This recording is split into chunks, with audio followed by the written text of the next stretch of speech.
Hi hello welcome to கௌரிஸ்கோ. இன்றைக்கி நம்ம எண்ணெய் கத்திரிக்காய் குழம்பு தான் வைக்க போகிறோம். எப்படி செய்கிறதுங்கிறத பார்ப்போம். என்னோடய ஸ்டைலில் கௌரி ஸ்டைலில் எப்படி செய்கிறேன் அப்படிங்கிறத பார்க்கலாம் வாங்க. ரொம்ப ஈஸியாக பண்ணலாம், ரொம்ப கஷ்டமெல்லாம் கிடையாது. எப்படி செய்யலாம் பார்க்கலாம். அதுக்கு பிஞ்சு கத்திரிக்காயை எடுத்துக்கணுங்க. நான் இந்த கத்திரிக்காய் வாங்கி ஒரு 2 நாள் ஆச்சு. ஞாயிற்றுக்கிழமை வாங்கினேன். ஒரு 2 நாள் ஆகிப்போச்சு. இன்றைக்கி தான் செய்கிறேன். பிஞ்சு கத்திரிக்காயை வாங்கிக்கணும். அது பச்சை வாங்கினாலும் சரி, நீங்கள் அந்த பிங்க் கலரில் இருக்கணும் அது வாங்கினாலும் சரி. ஒரு 2 பெரிய வெங்காயம் எடுத்துருக்கிறேன். இந்த மாதிரி பூண்டு, முழு பூண்டாக ஒரு 2 எடுத்துருக்கிறேன். ஒரு 10 சின்ன வெங்காயம், 3 தக்காளி, கொஞ்சம் புளி, ஒரு இவ்வளோ பெரிய புளி ஊற வச்சுருக்கிறேன். இப்போ இதெல்லாம் நம்ம முதல்ல ரெடி பண்ணிக்கலாம். கத்திரிக்காயை எண்ணெய் கத்திரிக்காய் குழம்புக்கு கத்திரிக்காயை இப்படி அறுத்துக்கணும். இப்படி அறுத்துட்டு இப்படி சொத்தை ஏதாவது இருக்குதுன்னு பார்த்துக்கணும். பார்த்துட்டு இந்த காம்போடு தான் நான் போட்டிருக்கிறேன். இது இதோட ஸ்பெஷாலிட்டியும்.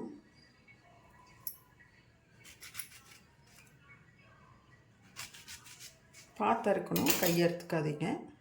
எக்ஸ்பீரியன்ஸ் இல்லைன்னா அருகம்புல வச்சு அறுத்துக்கோங்க. இப்போ எல்லா கத்திரிக்காயும் அறுத்தாச்சு. இப்போ வெங்காயம், சின்ன வெங்காயம் 2 கட் பண்ணி வச்சாச்சு. பெரிய வெங்காயம் ஒரு 2 எடுத்துருந்து அதை பொடி பொடியாக கட் பண்ணியாச்சு. பூண்டு உரித்து வச்சாச்சு. பச்சை மிளகா, தக்காளி, கத்திரிக்காய் கட் பண்ணி வச்சாச்சு. புளித்தண்ணி கரைச்சும் வச்சாச்சு. இப்போது எப்படி செய்கிறது அப்படிங்கிறத பார்க்கலாம். இப்போ ஆரம்பிச்சிடலாமா? இப்போ ஸ்டவ் பற்ற வச்சாச்சு. நல்லெண்ணெய் ஊற்றிட்டுருக்குறேன். கொஞ்சம் கூட கல்லெண்ணெய் கூட நீங்கள் கலந்துக்கலாம் தேவைப்பட்டா. இப்போ எண்ணெய் நல்லா காஞ்சாச்சு. இப்போ முதல்ல கத்திரிக்காயை போட்டு வதக்குவோம்.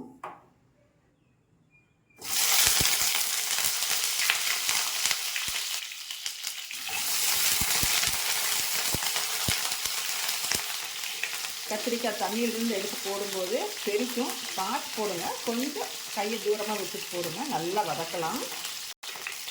கத்திரிக்காய் நல்லா எண்ணெய் இழுக்கும்ப்பா. வதக்க வதக்க எண்ணெய் இழுக்கும். ஏன்னா நல்லா நிறைய எண்ணெய் ஊற்றணும்.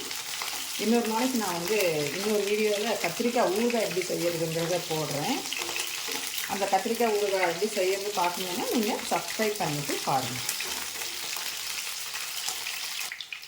இப்போ கத்திரிக்காய் வதக்கிட்டோம். தோல் சுருங்கிடுச்சு. இந்த கத்திரிக்காய் அப்படியே மெது நான் இருக்குது. அதனால் இப்போ நம்ம இதையே இன்னொரு தட்டத்தில் மாற்றிக்கலாம். இன்னொரு தட்டத்தில் மாற்றி எடுத்தாச்சு கத்திரிக்காயை. இப்போது அதே எண்ணெய், அதில் முதல்ல வெங்காயத்தை போடலாம். பெரிய வெங்காயம் கொஞ்சம் தாளிக்கிறதுக்கு எடுத்து வச்சுக்கலாம். சின்ன வெங்காயம் அடுத்ததில் பாதியை போடுறேன். பாதி எடுத்து வச்சுருக்கிறேன். கொஞ்சம் எடுத்து வச்சிட்டேன்.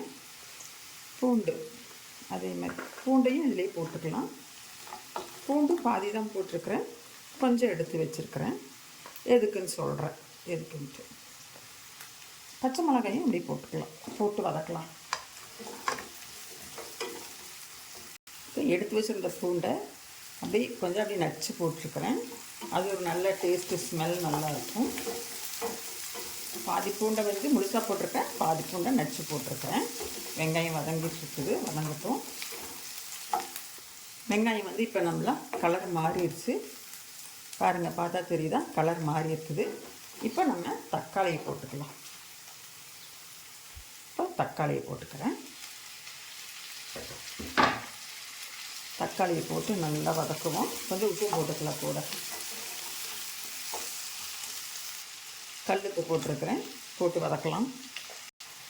சின்ன வெங்காயம் எடுத்து வச்சுருந்தேன் இல்லையா, இந்த சின்ன வெங்காயத்தை மிக்சியில் போட்டு 2 திருப்பி அதையும் போட்டுக்கிறேன். நல்லா கொஞ்சம் டேஸ்ட் கொடுக்கும். இந்த மாதிரி போட்டோம்னா கொஞ்சம் குழம்பும் குழன்னு வரும். இதையும் போட்டு நல்லா வதக்கணும். இப்போ நல்லா வதங்கிருச்சு. இப்போது இந்த ஸ்டேஜுக்கு வந்ததுக்கப்புறம் மஞ்சத்தூள் போட்டுக்கலாம். பாருங்கள் எப்படி வந்திருக்குதுன்னு பாருங்கள். கொஞ்சம் லைட்டாக பேஸ்ட் பதத்துக்கு வந்தாச்சு. ரொம்ப பேஸ்ட் ஆகலை, ஒரு அரைவாசி வந்திருக்குது. இந்த ஸ்டேஜில் மஞ்சத்தூள் போட்டுக்கலாம்.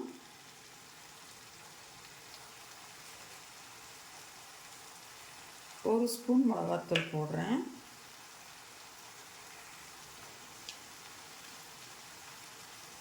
1.5 ஸ்பூன் மல்லித்தூள் போடுறேன்.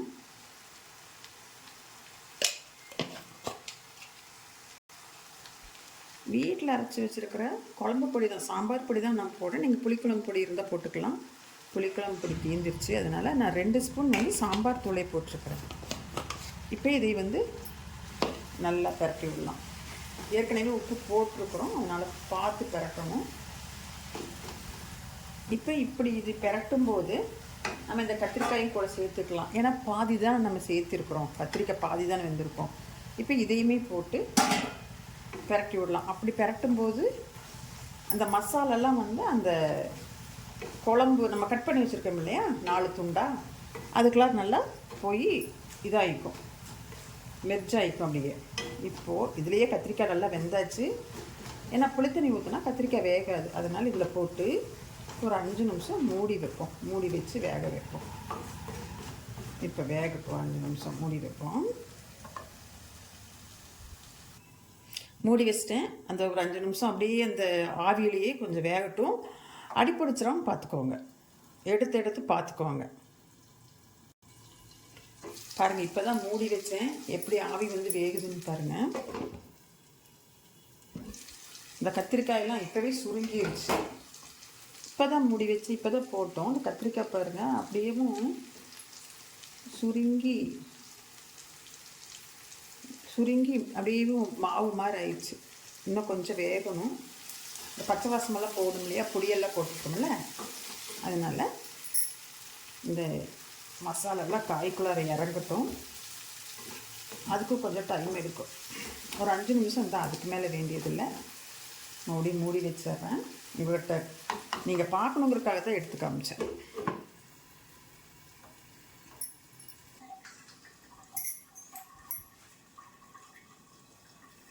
அஞ்சு நிமிஷம் ஆச்சு, நல்லாவே வெந்துருச்சு கத்திரிக்காய் எல்லாம். இப்போ வந்து புளியை ஊற்றிடலாம். கரைச்சி வச்சுருக்கிற புளியை ஊற்றிடலாம்.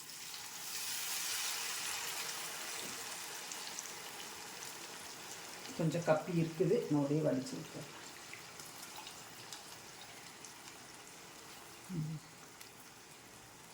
எடுத்தாச்சு.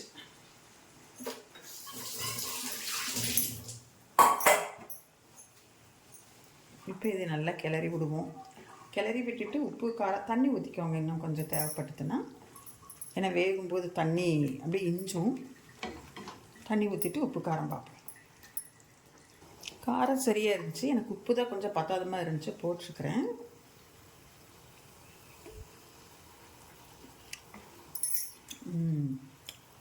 சூப்பராக இருக்குது குழம்பு.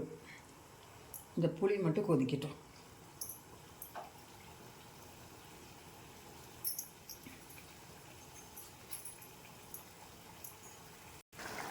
குழம்பு எப்படி கொதிக்குது பாருங்கள், அப்படியே பார்க்கறதுக்கு ரொம்ப அழகாக இருக்குது.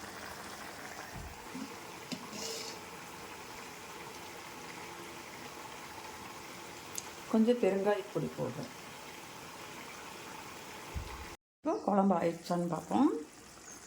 பாருங்கள் எப்படி இருக்குதுன்ட்டு. செமையாக இருக்குல்ல குழம்பு. பாருங்கள், இங்கே எல்லாம் அப்படியே எண்ணெய் பிரிஞ்சு வந்தாச்சு. நீங்கள் இந்த ஸ்டேஜில் வந்து நீங்கள் தேங்காய் அரைச்சி ஊற்றோம்னா கொஞ்சம் ஊற்றிக்கலாம். அப்புறம் இதில் வந்து வெல்லம், அதாவது சர்க்கரை, நாட்டு சர்க்கரை இல்லை வெல்லம், அந்த மாதிரி எதாவது போடணுன்னா நீங்கள் போட்டுக்கலாம். நான் போடலை. இது போட்டிங்கன்னா இன்னும் கொஞ்சம் டேஸ்ட்டு கொடுக்கும். நான் போடலைங்க. இப்போது இந்த குழம்புல வந்து கொஞ்சம் கொத்தமல்லியை தூவி இறக்கிட்டு, நம்ம ஃபஸ்ட்டு தாளிக்கலை, அதனால் நான் இப்போ தாளிச்சுக்குவேன். இப்போது தாளிப்புக்கு நல்லெண்ணெய் ஊற்றிருக்கிறேன், வடைச்சிட்டு வச்சு. சின்ன வெங்காயமும் 4 போட்டிருக்கிறேன், வெள்ளை பொடியும் போட்டிருக்கிறேன். இதை வதக்கி விட்டுக்கலாம். தாளிக்கிறது பாருங்கள், இந்த அளவு அந்த வெங்காயம் இந்த அளவுக்கு கலர் மாறணும். அப்படி மாறும்போது நல்லா டேஸ்ட் கொடுக்கும். இப்போ எடுத்து குழம்புல கொட்டி, இப்போ குழம்புல கொட்டிடலாம்.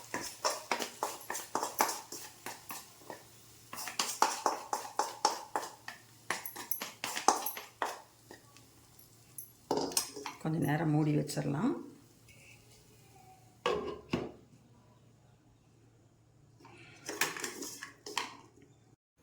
இப்போ குழம்பு ரெடி, மூடி வச்சாச்சு, அதை எடுத்தாச்சு.